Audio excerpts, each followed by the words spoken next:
Straight up Tennessee fam, what's good?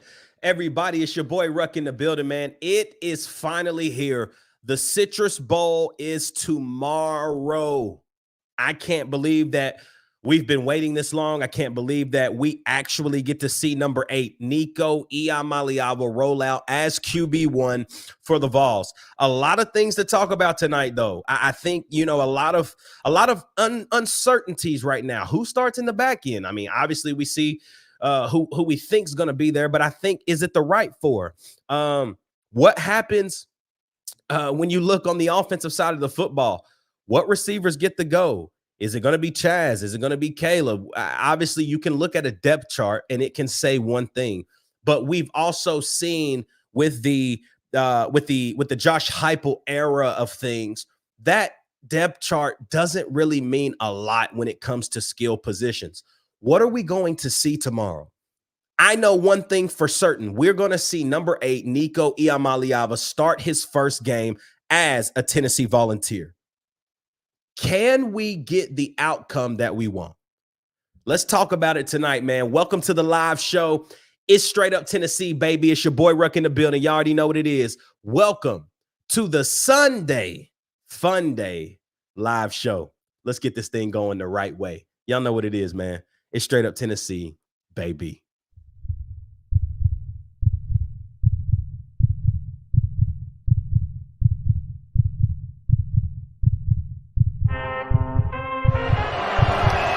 From 40, on the way, a knuckleball. He got it!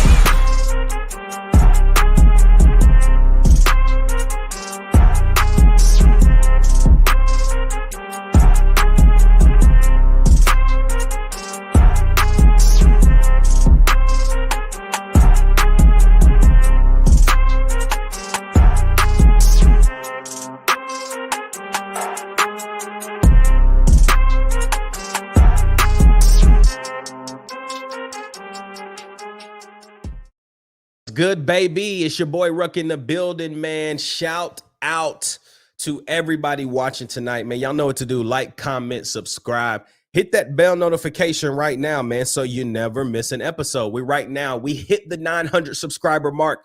Thank you guys for the love. Thank you for the support, man. Like, what we do here obviously matters to you all, and we can do a whole lot better. There's a whole lot more that I can bring. There's a whole lot more that I should and can bring. And those are one thing, life gets in the way sometimes, but man, I'm telling y'all, the one thing that I will continue to do is get content in your ears, in your hands. It's what I want to do. I love this, man, and I love talking all things Tennessee, from the Vols, y'all know, to the Grizzlies, man. It's a privilege, man. It's really fun to do this. It's so much fun. I have a great time when we get on here live and chop it up about all the things, but also love the ins and outs of content during the week. I think a lot of people hate that, and I really enjoy the weekly kind of getting into the recruiting, getting into all of the naysayer stuff out there that we can find. So thank y'all, man, for loving and rocking with Straight Up Tennessee, baby, man. It is, man, 900 subscribers. Who would have thought a little bit over a year and a half ago, man, that we would be here? We didn't have any massive dreams to make this show and this podcast be like as dynamic as it's become, man. But I think now the thought, and for me, the goal is to just keep getting better, get better at what we do first. And that's going to involve a lot of you that listen. But on top of that, it's just getting better for us, man, making the content better, making you guys truly just love what we do. And so for everybody that's a part of that 900 number, we appreciate you. I appreciate you so much. And thank you for rocking with Straight Up Tennessee, man. But y'all didn't come to hear a sappy message from me. Y'all came to talk about the Citrus Bowl that will be played tomorrow at 1 o'clock Eastern, 12 Central, Tennessee and Iowa, man. I'm excited. I've been excited for this game since we found out on bowl selection Sunday. Anytime Tennessee gets a Big Ten team, I like our chances. With this one, Iowa being the best defensive team out of the Big Ten this year, other than Penn State, right? But it's a great matchup. You know, I think it's a tough matchup. I think um specifically, I think for Nico's first outing, this is going to be such a great test for him. And I'm excited to see what position Josh Heupel puts him in. I think that's the key for me. What kind of positions does Heupel put Nico in, right? Because I think a lot of the time we can look at, let's just say it like this. We can look at uh scheme and say, hey, Heupel's going to get him in a position because of scheme. Or we can look at skills. We can look at caliber of players, right? Tennessee probably has better players overall than Iowa. And we can look at all of these different facets of the game. Like we can look at those things. But when it comes down to me, is at the end of the day, what team shows up tomorrow? Is it the Tennessee team that handled Kentucky? Is it the Tennessee team that beat Texas A&M?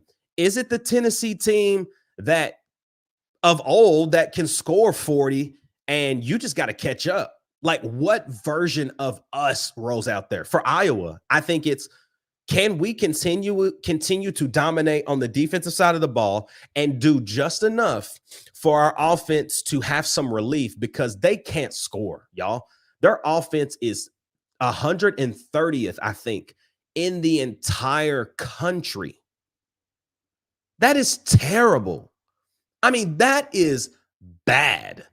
And, I think the obvious is how bad Iowa's offense is. But the also obvious is that Iowa's defense has been great all year long. I was talking to a friend and we started to talk about, what we expected in bowl season, right? Like, Missouri goes out and beats Ohio State. Okay. Georgia handles Florida State. But other than the Florida State game, you see Ole Miss absolutely beat the crap out of Penn State. And that is what got the conversation between he and I going. He said, oh, this is exactly what I expected. And he started to begin, like he was talking more about not necessarily expecting that, they would go out and absolutely manhandle them. But he just said us being the SEC, we're just that much better than the Big Ten. And the Big Ten continues to think that they are just going to miraculously be better than we are. And we being the SEC, right? This guy, my friend, also is a massive Alabama fan. So he's also saying, man, Alabama's going to beat Michigan by 2 touchdowns. I mean, this is what he said. I can't say that I necessarily agree about the 2 score thing, but I think Alabama will beat Michigan. Can Michigan beat Alabama? Yeah, I think Michigan's been the best team in the Big Ten for the last few years. I mean, that's facts. We've seen that. They've beaten Ohio State, who is the only other better team in the Big Ten, right? So if you continuously beat them, that makes you the best team in the Big Ten over the last few years. And they've been that. So,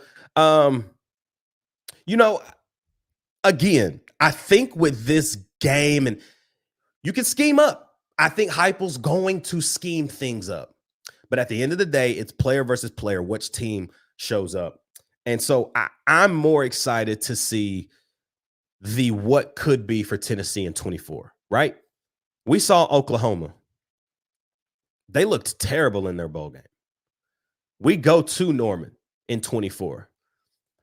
Not that this game, right? Not that the Tennessee and Iowa game matters for Oklahoma, but for me, it gets me more excited to go on the road and potentially play an Oklahoma team who didn't look very good in their bowl game. I mean, got absolutely wrecked. And, with those guys in the Big 12 joining Texas and Oklahoma, it's going to cause a lot of things to change. I think the way that the conference continues to grow is going to change. You've now entered in, and it's not the Southeastern Conference anymore. It just needs to be called the Eastern. I don't even know. I don't know what it is anymore. But it's going to be interesting, man. And this game for us as Vol fans is more important than just winning. I think it's the catalyst for 24. Think about it, y'all. Tonight, literally here in a few hours, man, it is 2024. Like everything shifts, man. And we got to start believing and really getting into the nitty gritty of, hey, what is this team going to look like in 9 months? Because it's January 1st in just a few hours. For everybody listening on Apple and Spotify, it's already New Year's. Happy New Year to you. But yeah, so that's kind of where my mind is right now. This game is a catalyst for 24. It's the first game of 24. I think the players know that. I think the coaching staff knows that. What does this game do for recruiting? Well, I'll tell you this. There's a guy out of Texas A&M right now in Evan Stewart who hasn't committed anywhere. And I think that he hasn't commit anywhere because he wants to see what Tennessee does against Iowa today for the Apple and Spotify users. He wants to know what's going to happen. Like, is Tennessee going to target receivers a lot? What does Nico Iamaleava look like? Is he really the guy that everybody says he is? I think that we're going to find a lot out. That is what makes me most excited about this game. Let's go to the chat, man. Shout out to my man Carlos Yates. He says, hello from Memphis. Way to go, Tigers. Go Vols. Yeah, man, Memphis had a great bowl game. Really cool to see them being back on their level. Now, it kind of wasn't fair, right? Memphis played in the Liberty Bowl, which is their stadium, and that bowl game is at their stadium. And they were the away team, in quotes. So, I mean, dang, if Tennessee played a bowl game in Neyland, heck, we'd better win too. Shout out right here to Fort Rep number 1 says, I think we're looking pretty good, bro. I hope so, man. I think that we will be fine. I'm not worried about it. You know, I'm not worried about how we look. I'm more worried about what we do collectively. You know, Nico's gonna have an opportunity, bro. And I can't wait. This is like, what better? Let me ask y'all this. What better opportunity does he have in front of him? Your first start is in the new year in Florida, Orlando to be exact, against a great defense who, if you go out and score points, like not just go out and we scored 24, like you go out and score some points against who is supposed to be top 5 defense in the country. This is going to set a temperature in Knoxville, but also nationally, for people to have their eyes like focused on what is going on here at Tennessee, man. I'm excited about that. That's exciting to me. It makes me nervous a little bit as a fan, but it's also something that, like, yo, can y'all believe this? Like, we beat Iowa handily. Let's just hypothetically say it. Then you may get a guy like Evan Stewart to transfer. I mean, I'm just telling y'all, man, this game has a lot more on it than what is on paper. Like, this is a future thing for Tennessee. One thing that Britt Hubbs does a lot on VolQuest that I really love, he does this 10 things I think. And he's basically saying 10 specific things that he thinks about the game coming up. He thinks that he said, I think we need to run the football, talking about having a young QB in Nico, that we need to be able to run the ball well on Iowa. They've been good against the run, you know, giving up over 100 yards a game. Said they only have given up 4 rushing touchdowns this year, Iowa. It says the outlier for them is when they played Penn State and they gave up over 200 yards. And they only gave up 66 yards to Michigan in the Big Ten title game this year. So they're a good defensive team. Tennessee has to be able to run the ball. Tennessee has to win third down. Check this out. In 4 games that Tennessee lost, Florida, Alabama, Missouri, and Georgia, Tennessee was 7 of 14 against Florida on third down. 5 of 13 against Bama, 11 of 17 against Missouri, and 9 of 13 against against Georgia. So we have been we're 32 of 57, which is 56% of the time in those 4 losses. um, opponents were. Sorry, those were opponent numbers. Sorry, I'm reading this article from Brent Hubbs because it's absolutely incredible. I read this earlier and I don't know how I just messed that up. So I love you. I'm sorry. But that is the opponents are converting on 50%, 56% of their third downs. Check this out. If the Vols have the team in 3rd and 7 or more, the other team is converting almost 40% of the time. Wow. Says Iowa's only converting 31% of their third down plays this year. I mean, it's important. It's really important for Tennessee to not only win third down, but absolutely handle third down. Fort Rep says Cam told me he's ready to go. This is Cam Seldon. I believe you're telling me Cam told me he's ready for the extra load of carrying the rock. I'm excited, man. I hope so. He's going to get us some touches. You know, I said this on the show earlier this week. I said, does Cam get like more of the 5 to 7 touches, or does Cam get that like 7 to 10 touches? Because it's going to be important. I think if Cameron Seldon can, you know, like if Cam Seldon can position himself to get an opportunity, not just to make a little noise, but like make some noise, bro. Like do something in this game that's going to change the momentum. Do something in this game that might shift some things, bro. Like that could be super big for not only his confidence, but I think for his future as a running back here in Tennessee.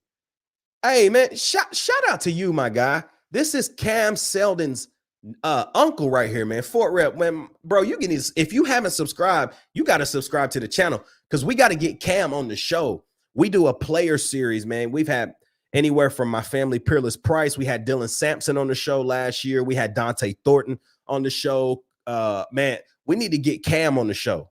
So whatever we got to do, let me know.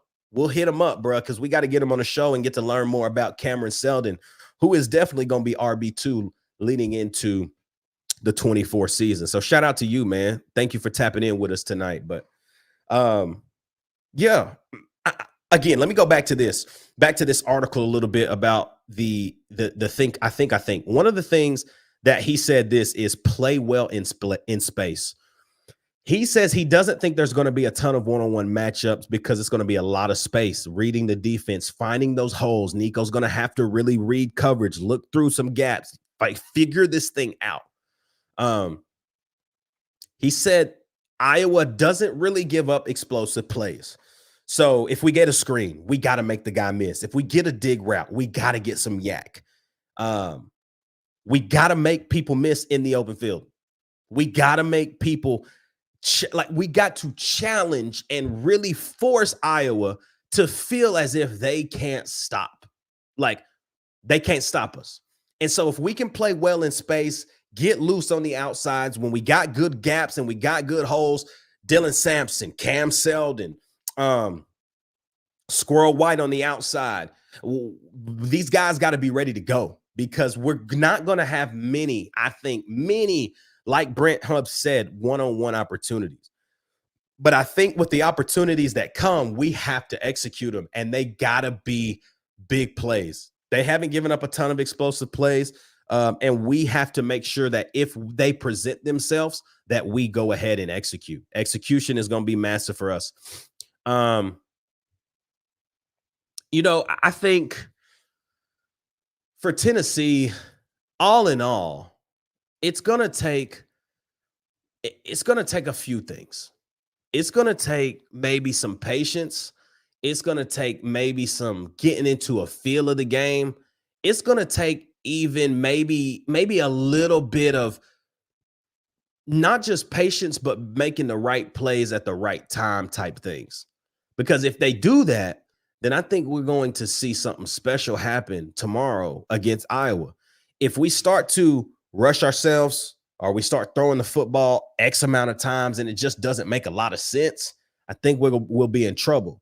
But I think that the way Heupel is going to pace the game, I think he's going to put Nico in situations where he can not only thrive, but he can actually improvise, get out of the pocket, make some good throws on the run.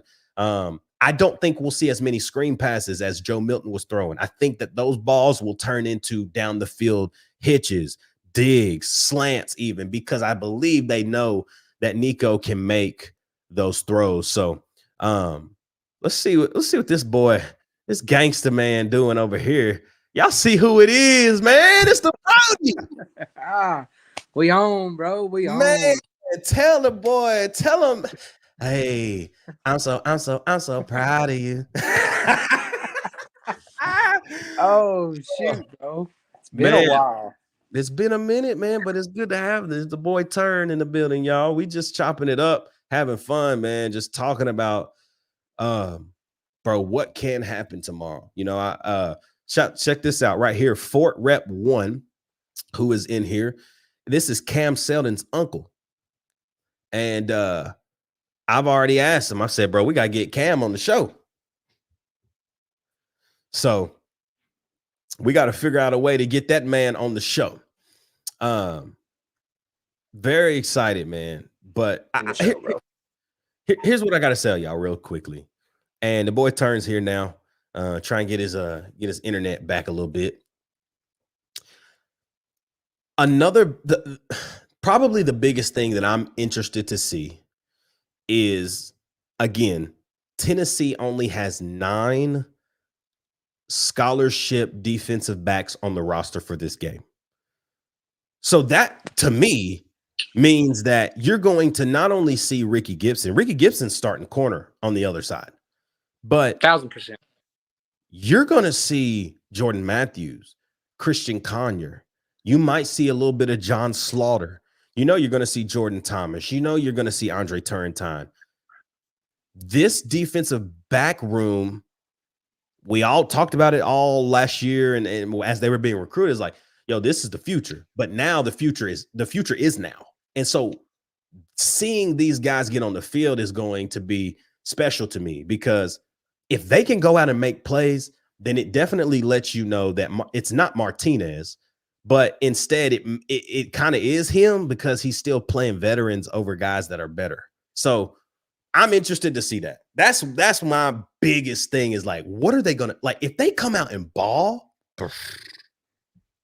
Bro, I know I ain't been here in a long time, but bro, we've talked about it. I'm ready for these dudes to go anyway. Oh yeah. I know it sucks, Slaughter and all them gone, but dude, I'm ready for these new guys to see it. Excited for them to be gone. I mean, I'm ready for this Nico time too, bro. A buddy of mine made a good point to me. So I was asking him this morning at church. I was like, "So, what you think? How you think this Nico thing's gonna go?" He's like, I've been thinking about it, and it all depends on one thing. I was like, "Okay." He said, "How long has Heupel known that Joe Milton has opted out of the bowl?" Well, if you haven't listened, okay, if you haven't listened to the player interviews, they had the offensive coordinator and the defensive coordinator. Halsley was with Coop. Yeah. And Banks was with Beasley. Okay. Cooper Mays said, "Oh, like we've known that Nico's was going to be the guy. He's been doing this all bowl prep." That's what he said. He said, we've known Nico was going to take the snaps. He's been the starter, acting as quarterback 1 all of bowl prep. Well, say, okay, that makes you feel a lot better, because he was like, I haven't got to watch those or anything, but I was like, that's a good point, because if he's had 4 weeks to bowl prep for this, then it's going to be. I'm very excited to see. But if it's like one of the things like he only knew like a week before, I still think he'd play fine, but having 4 weeks, having a whole month of preparation, I don't know, man. What up, Adrian? Shout out to you, my boy. With 4 weeks of prep, you kind of have to think that not only will Heupel cut him loose, but I just think Nico can do more than Joe could in the run. Like, Joe can run, but Nico, somebody said this, it's some quarterback coach out in California, because all those guys are from out there. Nico, Bryce Young, there's a couple of few. They said he is a taller Bryce Young when it comes to the way he can move in the pocket, the awareness of getting down. Like, he's not going to beat you speed wise. Like, he's not going to just run past you. Neither did Bryce. But the way Bryce made plays outside of the pocket, Nico, they're saying like Nico can do that. And I think that is the thing. When did we ever have Joe Milton rolling out? Never. When Hendon Hooker was rolling out, that's when he began to be a little bit more comfortable. And I think Nico will probably be the same. I'm with you 100%, man. I think Nico, Joe was fast, but he wasn't very agile. Yeah. And then Hendon wasn't very fast, but he could put a move on you. I think you get kind of the best of both worlds with Exactly. Nico. Now, I'm not saying Nico is like a Lamar Jackson who's going to go out there and break people and just take off. I'm not saying that. But where Joe really couldn't make that move on somebody to get to that next level, I think Nico can make that first move, and I think he might have that breakaway speed to where he can take those long runs. Exactly. That's where my head is. It's like, okay, if none of this is true, and let's just say what we've seen of Nico with the little escapability, I still think that's enough, because you've seen it in the UConn game. I mean, I know it's UConn, but still, I mean, nothing's there. He gets out of the pocket, gets 15 yards. Yep. I mean, he did it against Virginia as well. Made a nice run early in the year. One thing that I think that is going to give him, what's the word I'm looking for? Like, maybe a safety blanket is the fact that he's got another young guy who's played a lot of football right beside him in Dylan Sampson, who's gotten a lot better in pass pro. I'm not worried about Sampson, but I think also another thing that's going to help him is the seniority and the leadership up front. Like, as much as he's going to just ball, because naturally he can just ball. Like, he understands what to do. He can make the throw under pressure. Like, he gets that. But I think having leadership to allow him time, Cooper May's starting in this game, but not just starting in this game, coming back next year. I mean, sky's the limit for Nico. And I said this earlier before you hopped on, like, Oklahoma in their bowl game looked terrible. Mm-hmm. And it's like this game is the catalyst for 24 for Tennessee. Like, it's the first game in 2024, literally. And it's Nico's first start as a Vol. This game is going to tell us a lot. And I know it's one game, but I feel like it's going to be the catalyst for what happens in September. Yeah, especially when you look at like everybody that, like we got coming in, like that Chris Baswell dude, he's going to be a problem. Oh man. And I said this. God. I said this, and I think you'll agree with me. And I don't even know if you might even thought about this, but there's a guy that has been crystal balled to Tennessee, who's from Memphis, Tennessee, and went to Texas A&M, number 1 wide receiver in the portal. Why hasn't he committed? He's waiting to see what Nico and this offense looks like. And if it goes bananas, I'm guaranteeing you by the end of this week, Evan Stewart will be a Vol. I'm sorry. I'm sorry. I'm gonna go ahead and say this hot take right here. If Evan Stewart commits to Tennessee, I don't know how this is going to work. I don't know who has to sit for this to happen, but Evan Stewart will be a starter next year. Where? I don't know, but he will be on the field a lot. I think it's more like, I'm not talking like a Dante Thornton this year where you get in every now and then. I think he's gonna get in the game. He's gonna get a lot of PT. He's got to, because guys like that don't even need to sit on the bench. They don't need to sit on the bench. Like, no, it's the guy. Ball. It's the guy like Mike Matthews that needs to come in and sit a year and learn the system, and then come in his or like a redshirt freshman and just absolutely ball out. Or it's like this. You have a guy like Mike Matthews, who's, man, supposedly he is absolutely dominating the Under Armour All-American game. I've seen that. You see where he was number 2, and then Jordan Ross was number 3, standout performer. And they both coming to Tennessee.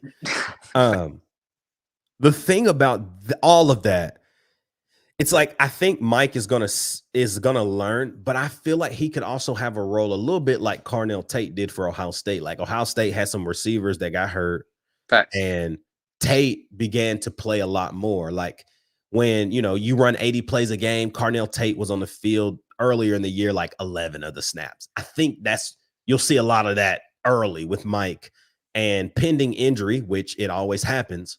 Then what happens? I mean, goodness gracious, bro, you're gonna have, like, including the transfers, you're going to have Chris, you're going to have Chaz, Caleb, Squirrel, Dante, Evan Stewart, potentially. Mm-hmm. Holden stays at tight end. Like, it's going to be a problem. Who do you want to throw the ball to? Facts. You're going to have a ton of weapons, but I'm going to say this, and then I got to hop off. Score prediction for me. Larry, right. Score prediction. Score prediction for me, I'm going to go 34-21 Tennessee. Go Vols. I am going to do this. My score prediction, because we're going to wrap the show up just like this. I think Tennessee wins the game. And I think that it's going to be more Dylan Sampson's show than we think. Agreed, 100%. I got the Vols 49-24. I got the Vols 49-24. If we score 49, Evan Stewart committing at halftime. Hey, 49-24. And here's the thing. I think at halftime, it's like 33-17. Yeah. I was just defensively, they're great. Offensively, they can't score. No, so giving them 24 is a lot to me. But that's what I think. I think our defense is going to need a little bit of work too. So, y'all, it's here, man. Tomorrow, 1:00 Eastern, 12 Central, the Vols and the Hawkeyes, man. We can't wait. We'll be back after the show or after the game, talk more about it, and talk about hopefully a big Vols win. We love y'all. Thank y'all for the love and support. 900 subscribers, man. Thank y'all so much. Apple, Spotify, enjoy this on your Monday. For everybody listening on the next day, it is 2024. Happy New Year. Have a great rest of your night today on New Year's Eve. We'll see y'all tomorrow, man. Tennessee, Iowa, Citrus Bowl. You already know what it is. It's straight up Tennessee. Baby, we'll be back after the Citrus Bowl.